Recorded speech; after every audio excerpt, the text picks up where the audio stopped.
Spune și mie, ce a făcut guvernul Ciolacu în 3 luni de zile care să fie remarcabil? În afară de niște scandaluri și, hai să zicem, că s-a mișcat cât de cât pe aici pe acolo domnul Hurezeanu. Deci s-a remarcat prin rușini guvernamentale când noi, tu, da, i-am spus clar acestui guvern, dom'le, vreau reorganizarea guvernului, da, și administrației.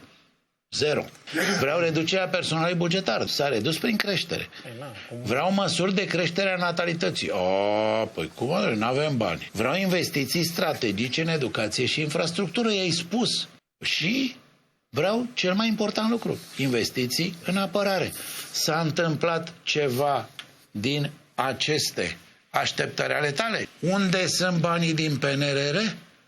Pe care l-am lăsat să se dospească ani de zile și mai avem 1 an și 8 luni și umblăm pe la Bruxelles și ne întoarcem și spunem, da, domnule, am fost amendați cu 500 de milioane că nu știu ce. Cu ce?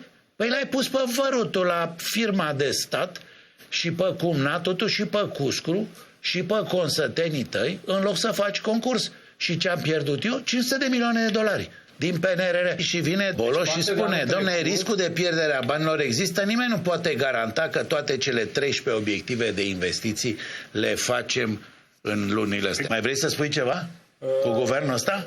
Număram și eu. Te dau pe mâna lui Moody și a lui Fitch